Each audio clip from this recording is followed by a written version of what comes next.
बघितलं किती मस्त खुसखुशीत आतून पोकळ अशी चकली माझी तयार झाली आहे। अशी चकली बनवण्याकरता भाजणीचं अगदी परफेक्ट प्रमाण असावं लागतं।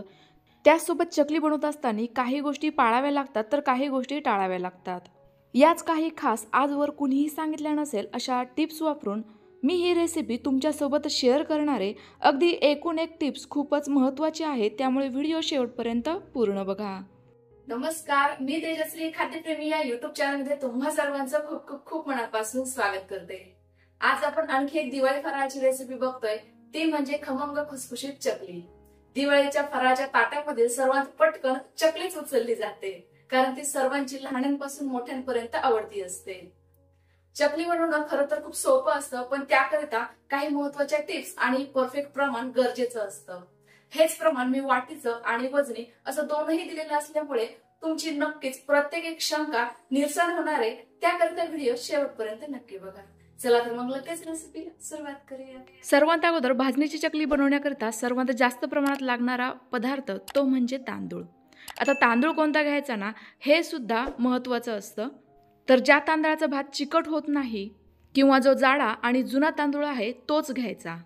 आता हा मी या फुलपात्र्याने मोजून घेते। वजनी आणि वाटीचं असं दोनही प्रमाण मी तुम्हाला देणार आहे, कारण बऱ्याचशा माझ्या बहिणी मैत्रिणी तर त्या मोठ्या प्रमाणात भाजणी बनवत असेल तर वजनी प्रमाण सोयीस्कर जाईल, आणि त्यासोबत घरगुती जर काही महिला चकली बनवत असतील तर त्यांच्याकरिता वाटीचं प्रमाण। तर बघा, वाटीने म्हणजेच फुलपात्र्याने हे तांदूळ मी मोजून घेतले। तर हे तांदूळ 4 फुलपात्रे भरले, म्हणजेच वजनी प्रमाणात 500 ग्रॅम। थोडेफार तांदूळ कमी अधिक असले तरी देखील चालतात, याने काही एवढा काही फरक पडत नाही। आता तांदूळ एकतर तुम्ही धुवून घेऊ शकता, आणि जर धुवायचे नसेल तर अशा एखाद्या थोड्याशा ओलसर कपड्याने पुसून घेऊ शकता। मला हे तांदूळ पुसून घेणं सोयीस्कर वाटलं म्हणून मी पुसूनच घेतेय। जर धुवून घेणार असाल तर रात्री व्यवस्थित असे तांदूळ धुवायचे आणि लगेचच फॅन खाली सुकवायचे, की मगच आपण हे भाजून घेणार आहोत। आता हे भाजून घेताना देखील गॅसची फ्लेम मध्यमच ठेवायची आणि सतत हलवत राहायचे, जेणेकरून तांदूळ छान असा खमंग भाजला जाईल। तर या वेळेला भाजणी बनवण्याकरता मी रेशनचा तांदूळ वापरलाय, पण जर तुमच्याकडे रेशनचा तांदूळ नसेल तर इंद्रायणी तांदूळ सोडून तुम्ही कुठलाही तांदूळ वापरू शकता, ज्याचा भात चिकट बनत नाही असा। तर बघा, तांदूळ भाजल्यानंतर एखादा दाणा असा तोडून बघायचा, किंवा मग हलकासा थंड केल्यानंतर चावून बघायचा। दाताखाली छान असा कुरकुरीत लागला की समजायचं तांदूळ अगदी व्यवस्थित खमंग भाजला गेलाय। लगेचच एखाद्या परातीमध्ये किंवा सुती कापडावर काढून घेऊयात, जेणेकरून हा पटकन थंड होईल। परातीमध्ये काढला असेल तर हलकासा पसरवून द्या। आता घेणार आहोत चना डाळ म्हणजेच हरभरा डाळ। तर सेम फुलपात्र्याने मोजून घेते। तर 2 फुलपात्रे ही डाळ घेतली आहे, वजनी प्रमाणात 250 ते 300 ग्रॅम। हरभरा डाळ आणि तांदूळ थोडेफार कमी अधिक घेतले तरी देखील चालतात। सेम पद्धतीने डाळ देखील मी स्वच्छ छान अशी कापडाने पुसून घेते। डाळी शक्यतो धुवून वापरू नका, पुसूनच घ्या, जेणेकरून यामध्ये मॉइश्चर राहणार नाही। आता या डाळीला देखील छान असं भाजून घ्यायचंय, जेणेकरून यामध्ये मॉइश्चर राहणार नाही। यामुळे आपली भाजणी देखील खमंग बनेल आणि चकली देखील कुरकुरीत बनेल। तर काही वेळात बघा, या डाळीला हलकेसे डाग पडलेत, जास्तही खमंग भाजायची नाही। हलकेसे डाग पडले की लगेचच एखाद्या परातीमध्ये थंड होण्याकरिता काढून घ्या। आता घेणार आहोत 1 फुलपात्र वजनी प्रमाणामध्ये हरभरा डाळीच्या निम्मी म्हणजे 150 ग्रॅम मूग डाळ। बघा, संपूर्ण साहित्य लक्षात ठेवण्याकरिता अगदी साधं आणि सोपं आहे। मूग डाळ आणि उडीद डाळ मात्र अगदी परफेक्टच प्रमाणात घ्या, याचं कारण मी तुम्हाला पुढे सांगते। सेम पद्धतीने डाळ देखील छान अशी पुसून घेतली, जेणेकरून यावर जर काही पावडर धूळ असेल तर ती निघून जाईल। आता ही डाळ देखील खमंग भाजून घेऊयात। मूग डाळ भाजायला जास्त काही वेळ लागत नाही, एकदम कमी गॅसवर सतत हलवत भाजली तर एक 4-5 मिनिटातच छान खमंग भाजली जाते। हलकासा रंग बदलला की लगेचच परातीमध्ये काढून घेऊया। वारंवार सांगतेय, डाळी तांदूळ जास्तही प्रमाणात भाजू नका। संपूर्ण साहित्यानं फक्त कुरकुरीतपणा यायला हवा इतकंच। आता घेणार आहोत उडीद डाळ। ही देखील मी अर्धाच फुलपात्र भरून घेतली आहे, मूग डाळीच्या निम्म्या प्रमाणात। कारण उडीद डाळ जर जास्त प्रमाणात घेतली तर चकली खुसखुशीत न बनता कुरकुरीत बनते किंवा थोडीशी कडक स्वरूपाची बनते। वजनी प्रमाणात देखील मूग डाळीच्या निम्म्या प्रमाणात म्हणजेच 75 ग्रॅम आहे बघा। सेम पद्धतीने ही देखील पुसून नंतर भाजून घेते। मूग डाळ आणि उडीद डाळ भाजायला फारच कमी वेळ लागतो, त्यामुळे गॅसची फ्लेम एकदम कमीच राहू द्यात। कारण या डाळी जर जास्त प्रमाणात भाजल्या गेल्या तर चकली थोडीशी हार्ड म्हणजेच कडक स्वरूपाची बनू शकते, किंवा मग तेलात गेल्यावर विरघळू शकते। तर बघा, अगदी छान अशी कुरकुरीत होईपर्यंत किंवा हलकेसे डाग पडेपर्यंत ही डाळ देखील भाजून झाली. सेम पद्धतीने थंड होण्याकरिता एका परातीमध्ये काढून घेते. संपूर्ण डाळी किंवा संपूर्ण साहित्य आपल्याला सेपरेटच एखाद्या परातीमध्ये काढून घ्यायचंय. याचं देखील कारण मी तुम्हाला पुढे सांगते. आता घेऊयात पाव फुलपात्र किंवा पोह्याच्या चमच्याने 3 चमचे साबुदाणा, वजनी प्रमाणात 25 ग्रॅम. हा देखील छान असा फुलेपर्यंत भाजून घ्यायचा आहे. साबुदाणा जसा भाजत जातो ना तसा फुलायला सुरुवात होते. असा हलकासा फुललेलाच साबुदाणा आपल्याला वापरायचा आहे. बघा अगदी हलकीशी साईज थोडीशी वाढली गेली आहे. हलकासा खुसखुशीत झाला आहे. हवं असल्यास हलकासा थंड झाल्यानंतर थोडासा एखादा साबुदाणा चावून देखील बघू शकता, तुमच्या लक्षात येईल. हा देखील सेम परातीमध्ये मी काढून घेतला आहे. आता घेऊयात अर्ध फुलपात्र रेग्युलरचे पोहे. वजनी प्रमाणात 25 ग्रॅम आहे. साबुदाणा पोहे देखील आपल्याला सेम प्रमाणातच घ्यायचेत, जास्त प्रमाणात घेऊ नका. साबुदाणा जर जास्त घेतला तर चकली कडक बनते आणि पोहे जास्त प्रमाणात घेतले तर चकली तेलात गेल्यानंतर विरघळते किंवा ती तेल देखील जास्त पिऊ शकते. पोहे भाजायला अजिबात जास्तीचा वेळ लागत नाही. हलकेसे कुरकुरीत झाले की लगेचच परातीमध्ये काढून घेऊयात. आता भाजणार आहोत धणे. धणे देखील मी अर्ध फुलपात्र घेतलंय. हे कमी अधिक प्रमाणात करू शकता, यामुळे चकलीत जास्तीचा काही फरक पडत नाही. सोबतच घेऊयात 1 चमचा जिरे. जिरे मात्र 1च चमचा घ्या, जास्त प्रमाणात घेऊ नका, कारण जिऱ्याला हलकासा उग्र वास असतो. यामुळे चकलीची टेस्ट थोडीशी वेगळी येऊ शकते. दोनही साहित्य खमंग भाजून झालं. सेम परातीमध्ये काढून घेते. आता तुम्हाला मगाशी सांगितलं होतं संपूर्ण साहित्य सेपरेटच परातीमध्ये काढायचं, जेणेकरून हे साहित्य थंड झाल्यानंतर प्रत्येक डाळीतला किंवा तांदळाचा एक कण तुम्ही खाऊन बघू शकता, जेणेकरून तुमच्या लक्षात येईल संपूर्ण साहित्य व्यवस्थित कुरकुरीत भाजलं गेलंय की नाही. कारण हे जर साहित्य कच्चं राहिलं तर भाजणी खमंग न बनता चकली देखील लवकर नरम पडते, संपेपर्यंत कुरकुरीत राहत नाही. म्हणून जर तुम्हाला असं वाटलं एखादी डाळ थोडीशी नरम आहे तर ती तुम्ही पुन्हा एकदा भाजून घेऊ शकता. ही भाजणी वजनी प्रमाणात परफेक्ट 1 किलोच्या प्रमाणात आहे. थंड झाल्यानंतर लगेचच चक्कीमधून दळून आणते. चकलीची भाजणी मी दळून आणली आहे. अगदी व्यवस्थित बारीक दळली गेली. पूर्ण भाजणीची चकली न करता मी सध्याला फक्त 4 कप भाजणीची चकली करणार आहे. तर बघा अगदी छान असं बारीक हे पीठ माझं दळलं गेलंय. आता या कपाने म्हणजेच या ग्लासाने मी ही भाजणी मोजून घेते. तुम्ही सुद्धा घरातील एखादी वाटी, डब्बा किंवा पातेलं ही भाजणी मोजण्याकरिता वापरू शकता. जेवढ्या पिठाची भाजणी बनवायची आहे त्याच प्रमाणामध्ये इतरही साहित्य घ्या. तर बघा ग्लासामध्ये भाजणी भरत असताना अगदी हलकीशी प्रेस करून भरली, ना की जास्तच दाबून भरली आहे किंवा जास्तच पोकळ भरली आहे. तर साधारणतः 4 ग्लास वजनी प्रमाणामध्ये अर्धा किलो मी ही भाजणी घेतली. आता सेम ग्लासानेच पाणी मोजून घेऊयात. त्याकरिता पहिले गॅसवर कढाई ठेवली. आता या भाजणीची उकड काढत असताना महत्त्वाची गोष्ट लक्षात ठेवायची, ती म्हणजे ही उकड आपल्याला मोदकाप्रमाणे मऊसूत न काढता थोडीशी घट्टसरच उकड काढायची. त्याकरिता 3 ग्लास मी पाणी वापरलं. म्हणजे 4 ग्लास भाजणी होती, त्याकरिता 3 ग्लास पाणी अगदी परफेक्ट प्रमाण आहे. सोबतच घालूयात पांढरे तीळ. तिळाचं प्रमाण कमी अधिक करू शकता. साधारणतः मी 4 चमचे टाकले, म्हणजे एका ग्लासाला 1 चमचा पांढरे तीळ. पाव चमचा ओवा घातला, हातांवर क्रश करून वापरला. सोबतच घालूयात अगदी चिमूटभर हळद.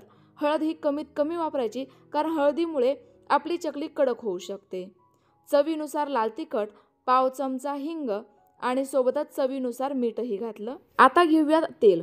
तर भाजणीची उकड काढत असताना पाणी आणि तेलाचं प्रमाण अगदी परफेक्टच असावं, कारण तेल जास्त प्रमाणात वापरलं तर चकली नरम पडते, तेल जास्त पिते. तर 4 ग्लास भाजणीकरिता 3 चमचे तेल अगदी पुरेसं प्रमाण आहे. तेल थोडं कमी घातलं तरी देखील चालतं. आता इकडे आपल्या या पाण्याला छान अशी उकळी आली आहे. आता हे पाणी उलटण्याने मी ढवळून घेते, जेणेकरून मसाला एकसारखा यामध्ये मिक्स होईल. गॅस मी आता बंद केलाय. लक्षात घ्या, गॅस बंदच करायचा आहे आणि त्याच वेळेला आपल्याला ही भाजणी संपूर्ण टाकायची. लगेचच आपल्याला एखाद्या लाटण्याने किंवा चमच्याने ही भाजणी या पाण्यामध्ये व्यवस्थित मिक्स करून घ्यायची, घेरून घ्यायची. ज्या पद्धतीने आपण पापडाचं पीठ घेरतो ना, अगदी सेम पद्धतीने, जेणेकरून भाजणीमध्ये अजिबात गाठी तयार होत नाही. ही व्यवस्थित अशी मिक्स होते आणि यामुळे आपल्या चकलीची उकड अगदी परफेक्ट निघते. कारण जर चकलीची परफेक्ट उकड निघाली ना तर चकली पाडताना अजिबात तुटत नाही. आता यावर झाकण ठेवूयात आणि 10 मिनिटे वाफ काढून घेऊयात. पीठ टाकण्या अगोदरच आपण गॅस बंद केला आहे. तर बघा साधारणतः 10 मिनिटानंतर आता आपण या चकलीचं पीठ छान असं मळून घेणार आहोत. त्याकरिता आपण उकड पहिले बघूयात. अगदी मस्त व्यवस्थित अशी आपली उकड निघालेली आहे. लगेचच हे पीठ एखाद्या पसरट भांड्यामध्ये किंवा परातीमध्ये काढून घ्यायचंय आणि छान असं एकजीव होईपर्यंत मळून घ्यायचंय. कारण जेवढीही तुम्ही उकड छान अशी मळून घेताना तेवढाच यामध्ये एकजीवपणा येतो, ज्यामुळे चकली पाडत असताना म्हणजेच तयार करत असताना अजिबात तुटत नाही, एकसारखा काटा येतो, ज्यामुळे चकली टेस्टसोबतच किंवा खुसखुशीतपणासोबतच दिसायला देखील अगदी परफेक्ट तयार होते. तर बघा, संपूर्ण पीठ ना मला छान असं जोर देऊन मळता येत नाहीये. त्याकरिता उकड फक्त सुरुवातीला एका ठिकाणी गोळा करून घेते, हलकीशी मळून घेते आणि नंतर अगदी थोडेसे तुकडे करून म्हणजेच जेवढं आपल्याला मिश्रण चकलीच्या सोऱ्यामध्ये घालायचे ना तेवढंच घेऊन पुन्हा एकदा मळून घेणार आहे. त्यामुळे आता जरी ही उकड व्यवस्थित अशी मळली गेली नाही तरी देखील अजिबात टेन्शन घेऊ नका. उकड फक्त आत्ता सध्याला एकजीव करण्याचं कारण म्हणजे जर ही उकड थंड झाली तर तिच्यामध्ये एकजीवपणा राहणार नाही, थोडीशी कडक स्वरूपाची तयार होईल, ज्यामुळे आपल्याला चकली पाडताना जास्त त्रास होईल. आता चकल्या पाडायला घेऊयात. त्याकरिता अशा पद्धतीचा चकलीचा सोऱ्या घेतलाय. यामध्ये जी चाळण टाकायची ना तिचा खडबडीत भार बाहेरच्या साईडने ठेवायचा. संपूर्ण सोऱ्याला तेल लावून घ्यायचं, जेणेकरून हे मिश्रण सोऱ्याला अजिबात चिकटत नाही, व्यवस्थित चकल्या तयार करता येतात. लगेचच मिश्रण घेऊयात. बघा, मी मगाशी सांगितल्याप्रमाणे जेवढं आपल्याला हे मिश्रण किंवा एका वेळेला जेवढ्या पिठाच्या चकल्या पाडायच्या आहेत तेवढंच पीठ घ्यायचं आणि छान असं एकदम जोर लावून मळून घ्यायचं.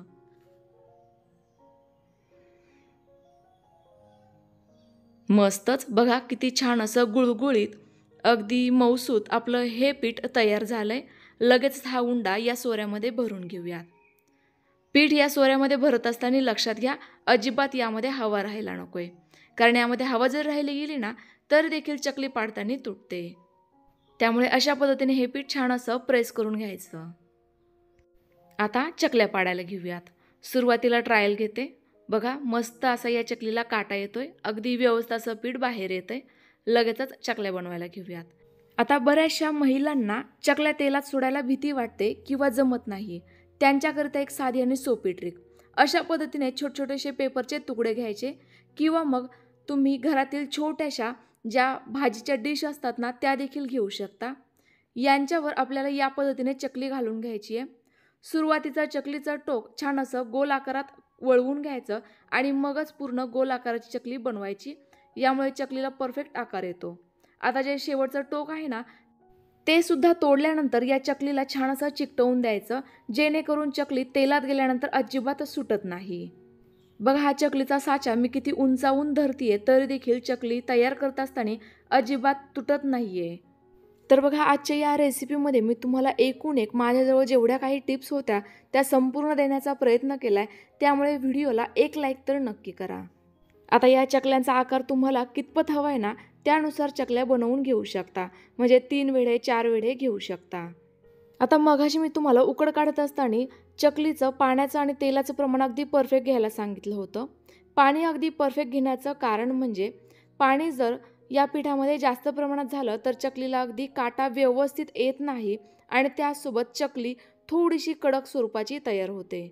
जर तुमच्याकडून पाणी चुकून जास्त प्रमाणात झालं असेल तर यामध्ये तुम्ही थोडीशी कोरडी भाजणी जी आहे ती मिक्स करून घेऊ शकता आणि अगदी हलकीशी वाफ देऊन घेऊ शकता, जेणेकरून तुमची उकड अगदी परफेक्ट स्वरूपाची तयार होईल.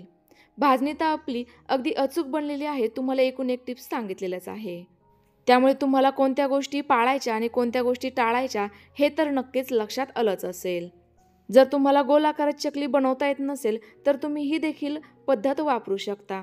बघा, अगदी मस्त अशी गोल गरगरीत आपली चकली तयार झाली आहे. एका वेळेला साधारणतः 5 चकल्या तुम्ही बनवून घेऊ शकता.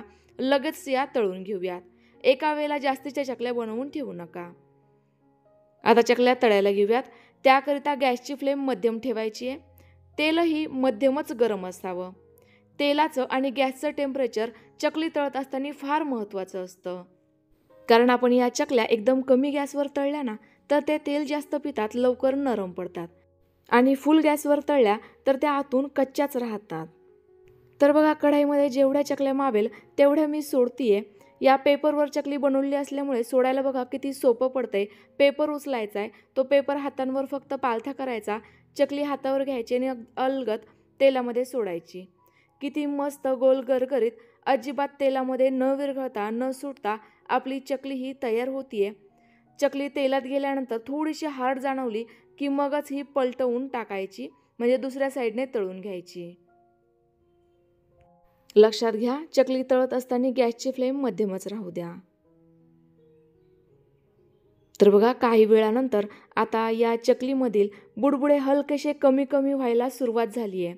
त्यावेळेला समजायचे आपली चकली छान अशी तळत आलेली आहे. ही पूर्णतः तळून झाल्यानंतर यातील बुडबुडे एकदमच कमी होऊन जातील. रंग देखील हलकासा चॉकलेटी येईल आणि त्याचसोबत या चकल्याना अशा पद्धतीने तेलावर तरंगतील. त्यावेळेलाच समजायचे आपली चकली छान अशी हलकी फुलकी आणि व्यवस्थित आतपर्यंत तळली गेली आहे. तुमच्या लक्षात आलंच असेल, या चकलीवर बघा अजिबात तेलकटपणा दिसत नाहीये, म्हणजेच आपल्या चकल्यांनी अजिबात तेल देखील पिलेलं नाहीये. किती मस्त अजिबात तेलात न विरघळता किंवा तेल न पिता हलकी फुलकी खुसखुशीत चकली तयार झाली आहे. सेम पद्धतीने संपूर्ण चकल्या बनवून घेतल्या. माझ्या या चेहऱ्यावरील आनंदावरूनच लक्षात येत असेल चकली किती परफेक्ट तयार झाली आहे. हवं असल्यास फोडूनही दाखवते.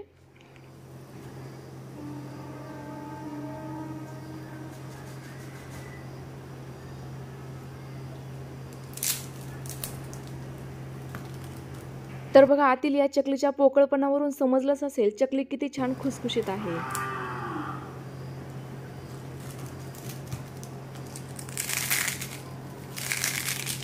संपूर्ण चकली हातावर चुरगळली तरी देखील अजिबात तेलकट नाहीये.